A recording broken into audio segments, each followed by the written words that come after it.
Hello guys, welcome to my channel. Ang video natin ngayon ay set up ng isang panel box wiring para sa isang bahay. Ang panel box natin ay 4 holes, 2 branches.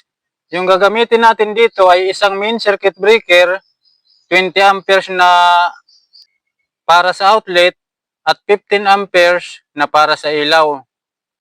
Yung demo natin sa ilaw ay dalawang ilaw lang, tapos dalawang outlet rin. Pero mamaya pagkatapos ng wiring natin, i-explain natin dito lahat kung ilang ilaw ang pwede ilagay natin dito at ilang outlet ang pwede ring ilagay. Tapos dito sa panel board, i-explain ko rin dito mamaya kung paano ito dito ginagawa. Yung circuit breaker natin dito ay tatlo lang. Isang main, isang para sa outlet at isang para sa ilaw. So ang una nating iwa-wiring ay ilaw muna. Tapos outlet. Tapos ihuli na natin ang circuit breaker. So ang una natin gagawin ay maglalagay muna tayo ng mga wire. Ang supply natin sa demo natin dito ay line to line connection. So maglagay muna tayo dito ng mga wire.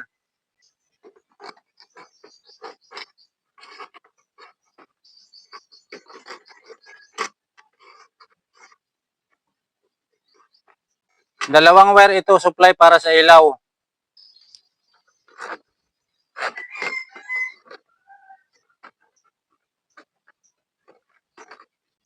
Dalawang wire din dito supply para dito sa box ng ilaw. Ito naman para sa receptacle.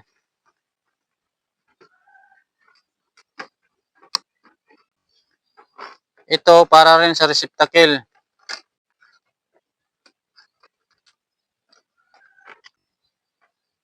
Ito para sa switch, dalawang wire.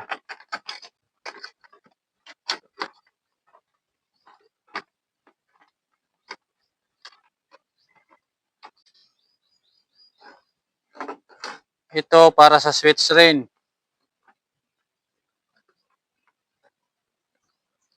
So kumpleto na ang wire natin dito. Dito naman para sa outlet.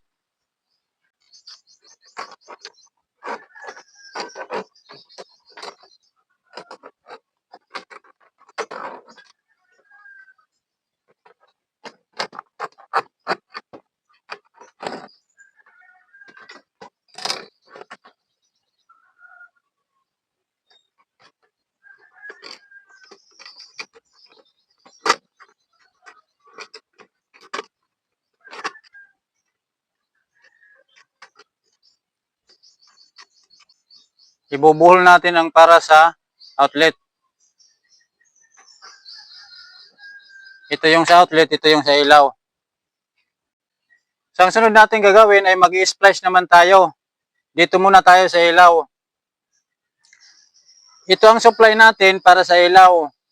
Ang itim, line 1. Ang itim, line 2. So ang una nating i-connect, ito ang supply natin dito sa panel board.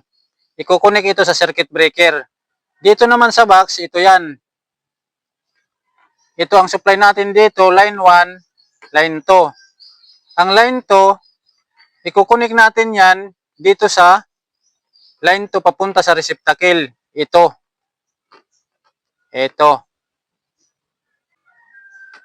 Papunta yan dito sa receptacle.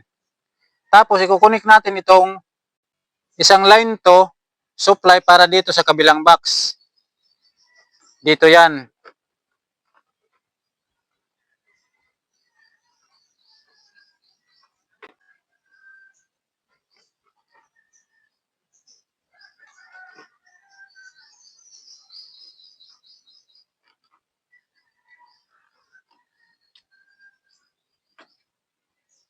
So nakakonect na yung line 2. Ang sunod natin i-connect ay itong line 1. Dito natin yan i-connect papunta sa switch. Itong isang wire, ito ang gagawin nating supply ng switch. Dito yan. Tapos isasama natin itong isang line 1 supply papunta dito sa box. Box ng ilaw. So dito yan.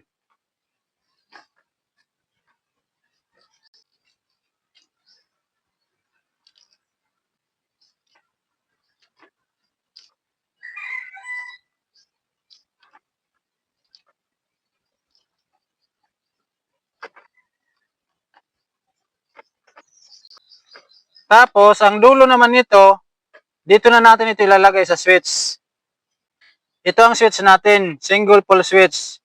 Dito natin ito i-connect sa off position. Ito yung off position, yung walang label. Dito ang on position, yung may bilog. So, dito natin ito i-connect.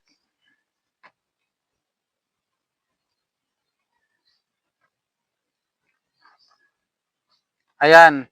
Tapos, itong isang wire, ito na ang magiging return ng switch. Dito yan sa kabilang terminal.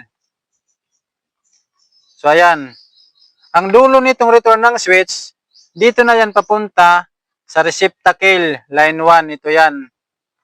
So, dito natin yan i-connect.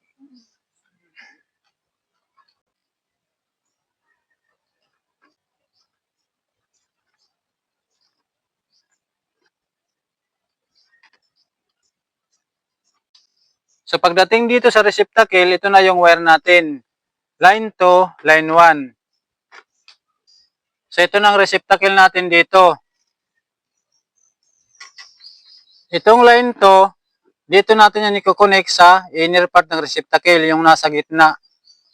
Itong line 1 naman, na nanggaling dito sa switch, dito natin yan i-connect sa threaded part. Pag line to line connection, kasi parehas live yan, dalawang wire, live ang line 2, live ang line 1. Ang line 1 naman gagaling sa switch, dito natin yan i-connect sa receptacle.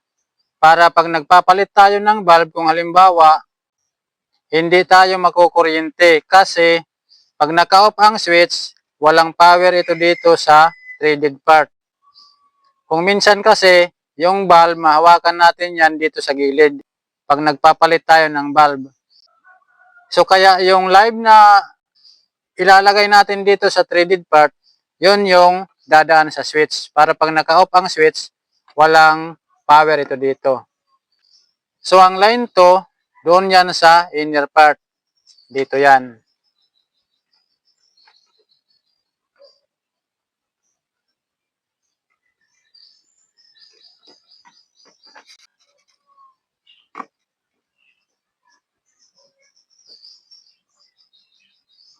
Ang line 1 naman, dito na yan.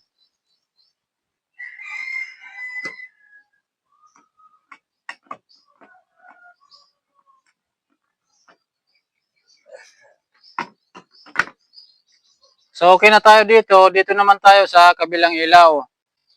Ito na ngayon yung supply natin dito. Line 2, line 1. Ang line 2, dito natin i-connect sa line 2 papunta sa receptacle. Ito yan. So dito yan.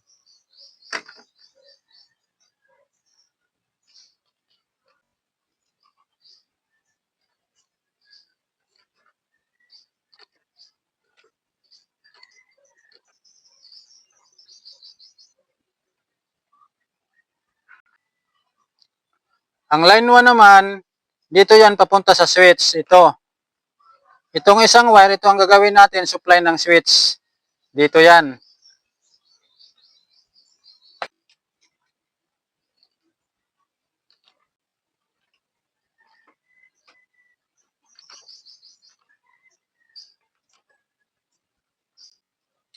Ang dulo naman nito, dito na natin yan i-connect sa switch. Ito yung switch natin. Single pole switch. Dito natin yan uli i-connect sa off position ng switch. Ang supply, dito yan i-connect. So, dito yan.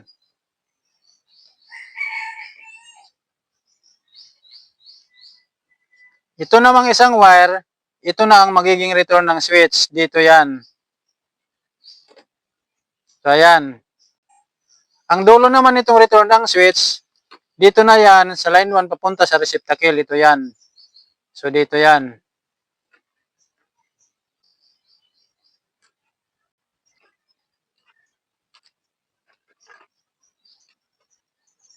So, ito na ngayon ang wire natin dito sa receptacle.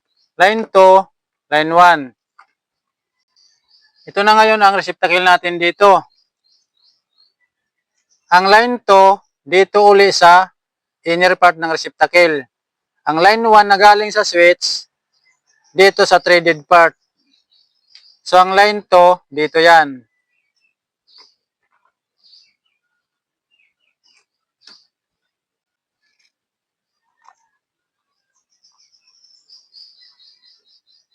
Ang line 1, dito na yan.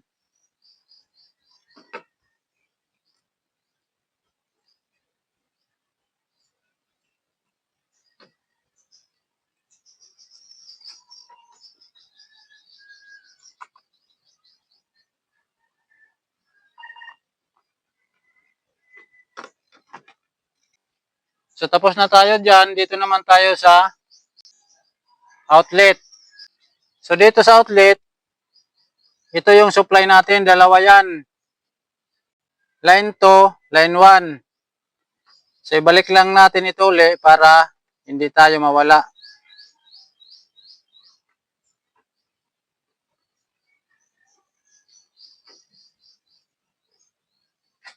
So pagdating naman dito, dito na tayo maglalagay ng outlet. Dalawa lang yan. Line 2, line 1. Itong line 2, ayan o, may wire na ito dito. Naglagay na tayo ng wire. Itong line 1, maglalagay pa tayo dito ng wire. Nabalatan na rin ito na wire dito. Maglalagay na lang tayo ng ganitong wire para sa outlet. So ito yung wire natin. Dito yan.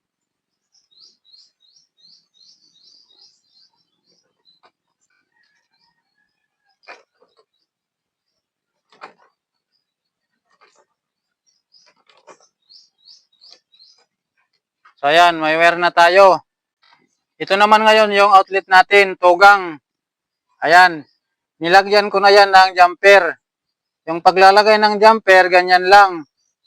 Maglagay lang tayo dito ng wire sa isang outlet, jumper papunta doon sa kabilang outlet. Dalawang wire lang yan. Yung paglalagay ng supply, pwede dito sa dalawang butas, pwede rin dito. So itong dalawang wire, dito natin yan i-connect o kaya dito.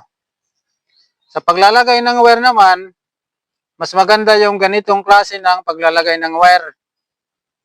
Walang putol, magkukunik lang tayo para ilagay dito. Kasi kung dito tayo magpuputol, tapos itong kabila dito ilagay natin dito, tapos itong kabila dito naman sa kabila para magkaroon ng supply dito. So pangit yan. Kasi pag halimbawa, dito yan nakakunik, putol yan dito, tapos dito nakakunik, pag nasira itong outlet, wala nang supply dito sa kabilang outlet, pati ito dito mawawala na rin. So mas maganda yung ganitong style, kasi pag nasira itong outlet dito, diretso pa rin yung wire, may power pa rin dito sa outlet. So kung maglalagay ng wire sa outlet, ganito yung pagkaka-tapping.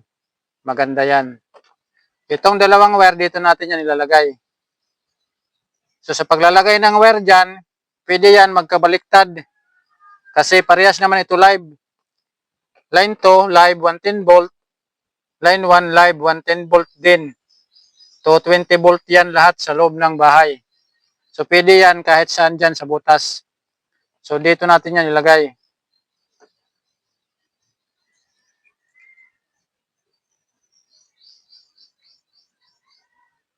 Ayan ang line 2. Ang line 1 naman dito sa baba.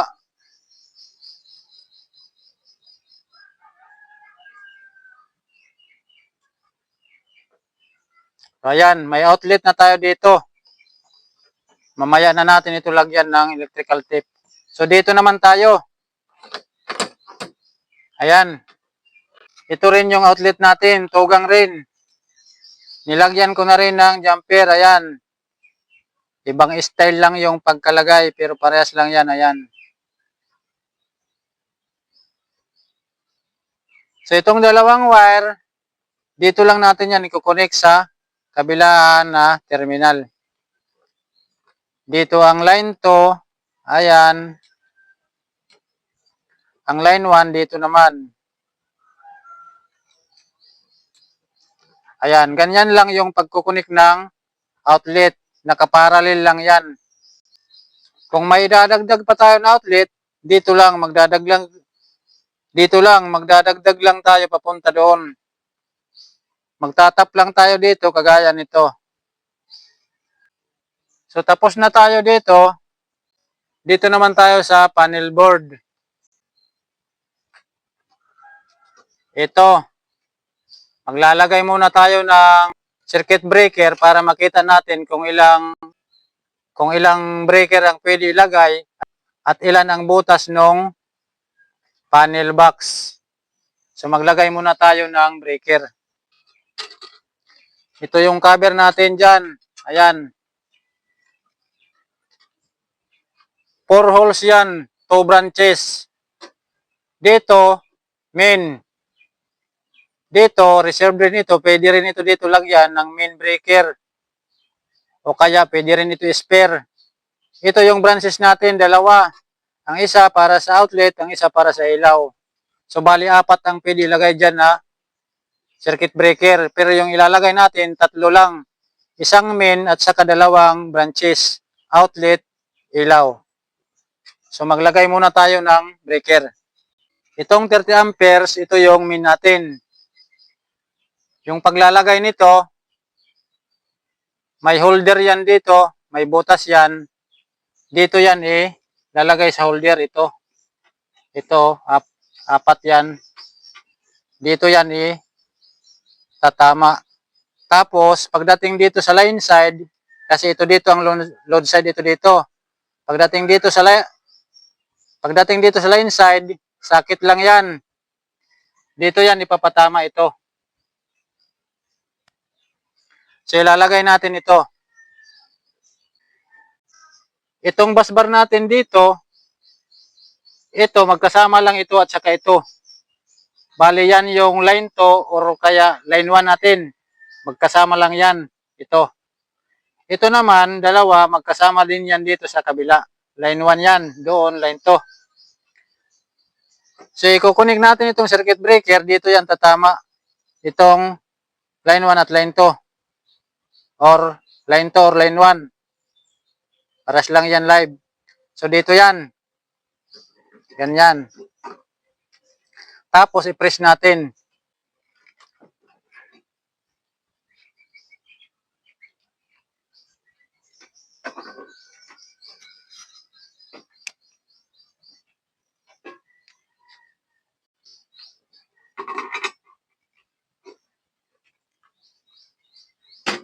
Ito dito, pag mahirap itong ipasok, kasi kung minsan itong busbar, dito yan tatama pa. So, pwede natin ito dito iangat ng konti. Ayan.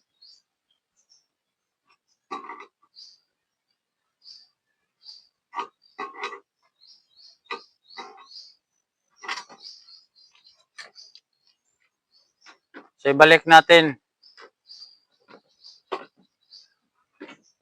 So, i-press natin.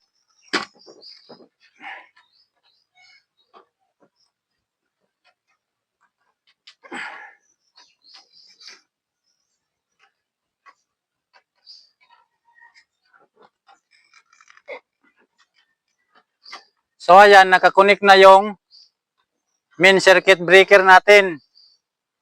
Maglagay naman tayo dito ng isa pang breaker dito sa baba, branches. Yung 20 amperes ang ilagay natin. Ito, 20 amperes para sa outlet. Dito natin ilagay. I-press lang din natin.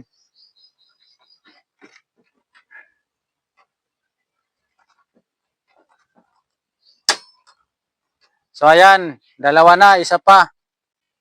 Ito, 15 amperes para sa ilaw. Dito naman natin ilagay ito. Ayan. Ay, baliktad. Dito pala.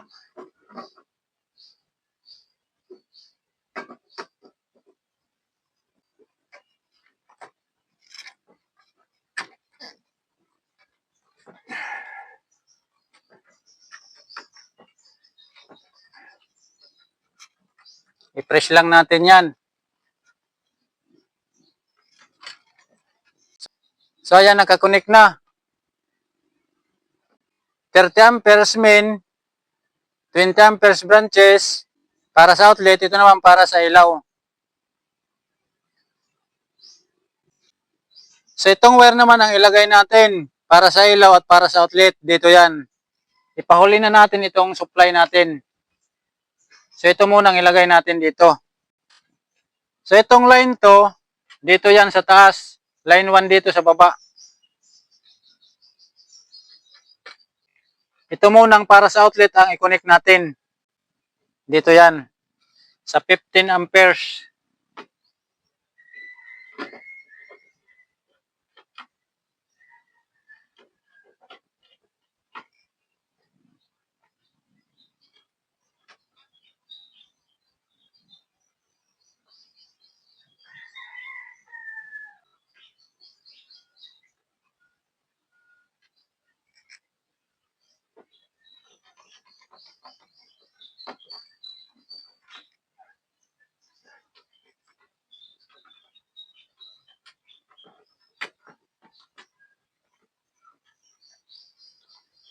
So itong line naman ang i-connect natin.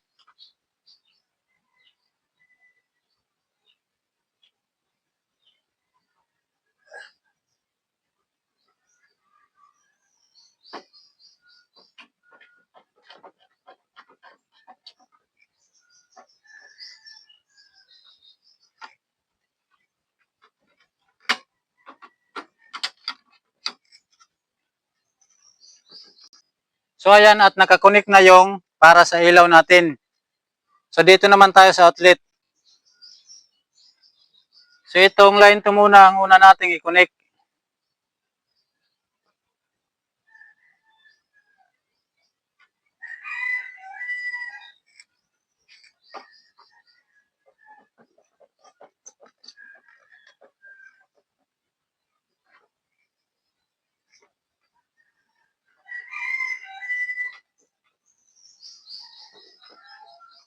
So ito namang line 1.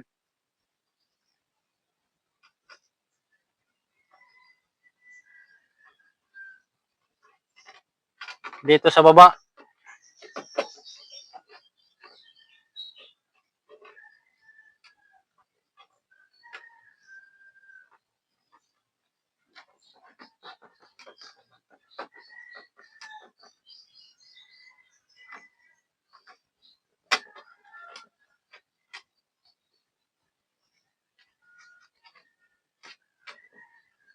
So nakakonect na yung outlet at ilaw natin. Itong supply naman ang i-connect natin.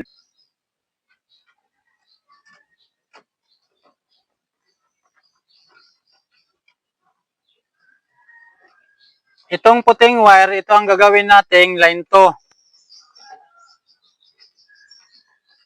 Dito natin yan sa taas ilalagay. Luwagan muna natin.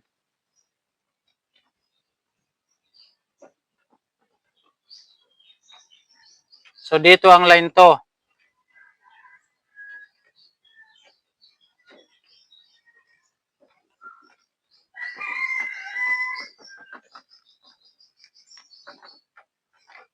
Ayan. So itong line 1 naman dito sa baba.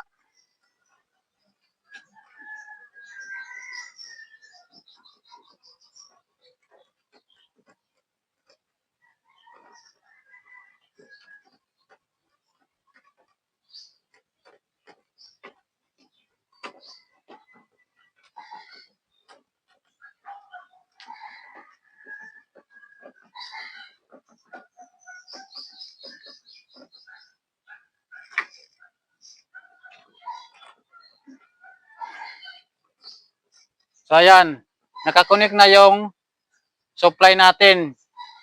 Line 2 sa taas, line 1 sa baba. So ito naman isang wire na green, ito yung groundings natin.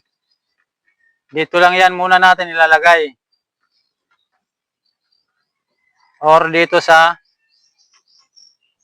baba muna.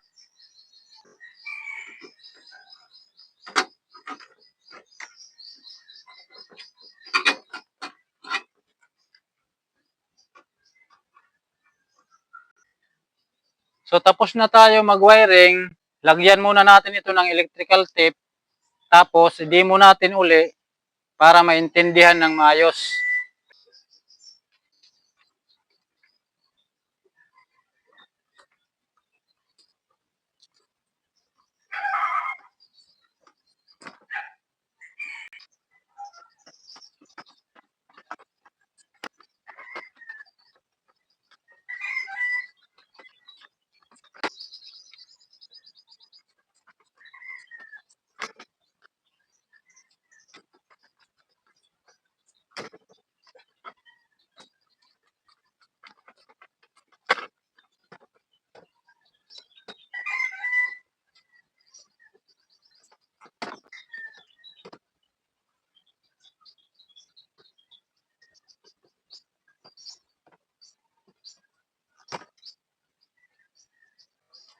So itong groundings natin, i-connect natin ito sa dito sa body ng panel box. I-connect natin ito.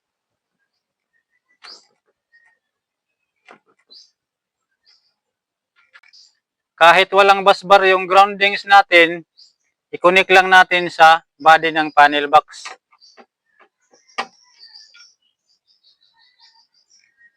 Dito natin i-connect.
So tapos na tayo maglagay ng electrical tape.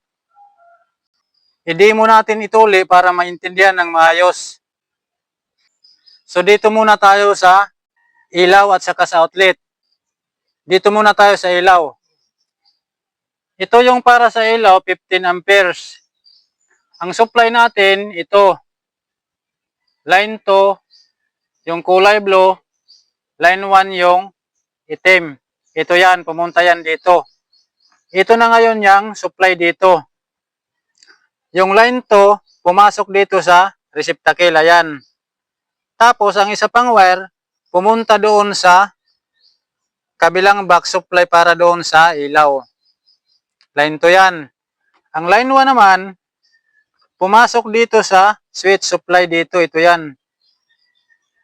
Tapos, ang isang wire, pumunta rin doon supply sa kabilang box sa ilaw.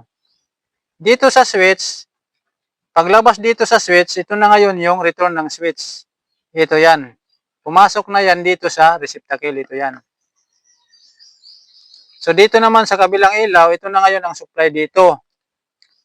Ang line 2, pumunta sa receptacle. Ang line 1, pumunta sa switch. Paglabas dito ng switch, return na nito. Return na ng switch. Ito na yan. Pumasok na dito sa receptacle. Yan yung ilaw. Dito yan nakakonect. Line 1 at line 2 at line 1. Dito naman sa outlet, itong 20 amperes, ayan. Line 2, line 1. Ito lang yan, dalawang wire lang yan. Pumunta yan dito. Ito na yan. Line 2, line 1. Pumasok sa outlet. Sa unang outlet, nag-jumper dito para magkaroon ng supply ang pangalawang outlet. Tugang kasi ito, ayan. Tapos, ang isa naman, diretso lang na wire yan dito. Ito. I-connect lang natin yan dito, ayan. Nakaparallel lang yan. Line 2, line 1. Parehas lang yan ng tapping dito. Ayan.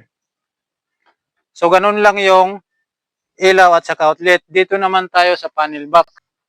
Sa panel box naman, ito yung supply natin galing dito. Ito yung manggagaling sa service instance natin. Galing poste, pumunta ng kilowatt hour meter, pumunta sa service entrance natin, papunta dito. Ito na yan. Supply natin ito dito. Yung puti, line 2, yung itim, line 1. So, nasa taas yung line 2 natin. Tapos, diretso yan dito sa line side. Yung busbar natin, ay ang copper, connected na yan, papunta dito sa baba. Ang line 2 at saka line 1. Pag naka-on itong circuit breaker namin, may supply na yan dito na dalawang branches, 20 amperes at 15 amperes.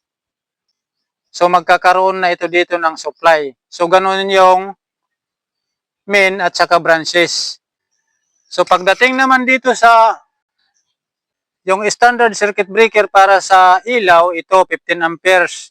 Sa outlet naman, ito rin 20 amperes. Standard wire yan. Magdidepende tayo sa main circuit breaker naman, magdidepende tayo dito sa branches natin na circuit breaker at sa load ng bahay natin, sa mga ilaw, sa mga outlet, yung mga isasaksak natin dyan, appliances.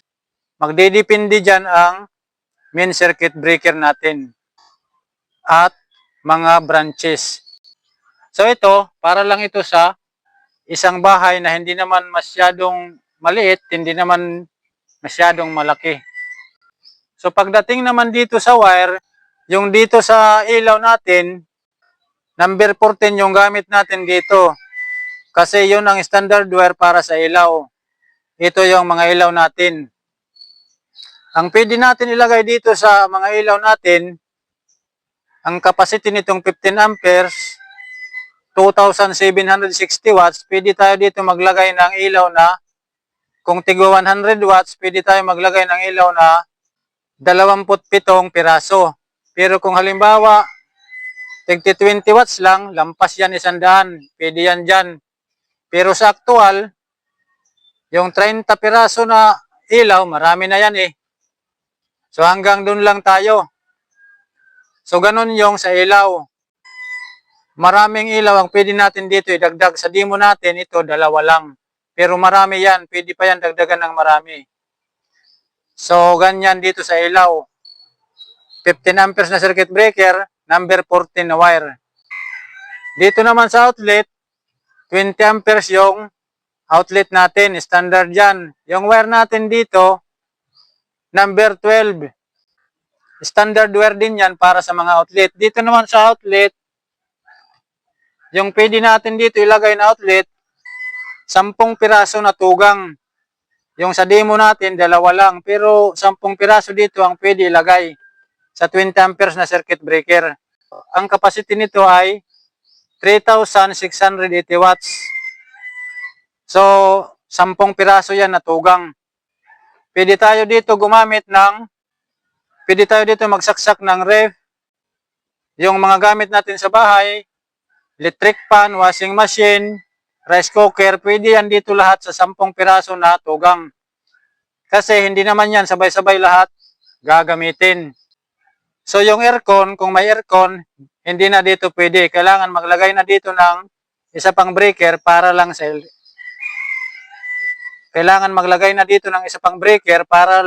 aircon. Dito, yung mga common lang na appliances. Hanggang ref lang tayo dito. So dito naman sa main circuit breaker natin, 30 amperes lang yung inilagay natin. Kasi nagdepende lang tayo dito sa circuit breaker natin na branches. Saka pwede rin natin i-compute yung load lahat ng bahay para makuha natin ito. Pero pwede rin tayo magdepende lang dito sa branches. Kasi itong branches naman ang nagdadala ng mga load dito sa bahay. Ito, for emergency lang itong main circuit breaker. Pag nagka-problema dito, nandito pa siya. Ito yung magdadala ng dalawang branches. So yung wire natin dito, number 8 lang ito. Pero pwede tayo dito gumamit ng number 6. Depende sa load ng bahay natin. Ito, pwede na ito dito, number 8. Pero ang kadalasan ginagamit, number 8, number 6 para sa isang bahay. Ito, demo lang naman natin ito, number 8 lang yung ginamit natin. Kasi wala tayong wire na available. Ito namang isang wire na green, ito yung groundings natin. Connected ito doon sa earth ground ng poste natin. Pwede rin tayo gumawa nito. Diyan lang sa bahay natin, magbaon tayo ng ground rod. Doon natin i-connect itong groundings natin. Ang groundings natin, i-connect lang natin yan sa body ng panel box. Yan yung pinaka-groundings natin. Kung sa mga outlet naman natin, may outlet tayo na special outlet. Kasi 3 ang butas noon, meron yon para sa grounding. Meron yon para sa grounding. So dito tayo magkukunik ng grounding sa green na wire na ito. Halimbawa, yung outlet ng aircon, kailangan ng groundings yan. So dito tayo magkukunik. So ito ang trabaho ng groundings. So sana po ay naintindihan ito ng maayos. Ipapasok natin ito sa box, tapos ititest natin kung functional yung gawa natin.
So tapos na natin ilagay sa box yung mga wire, tapos takpan yung mga switch at outlet, pati itong panel box okay na rin.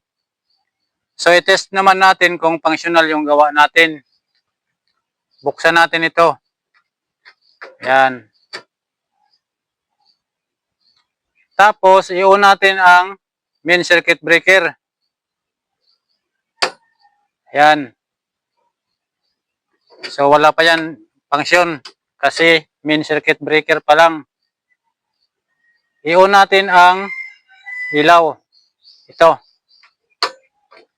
I-on natin ang ilaw. So ayan, may supply na.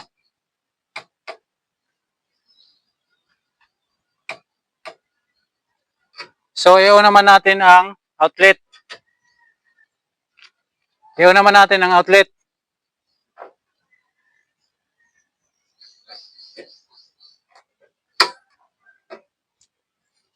So, i-test natin. Ayan.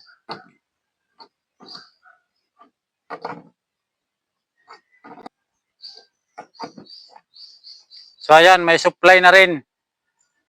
Off natin ang outlet. So, may supply pa doon sa ilaw. Pailawin natin. I-off naman natin yung sa ilaw. So, walang power doon. May power dito sa ilaw. On natin. So, ganito lang yung pag-wiring sa isang bahay na panel box yung gamit.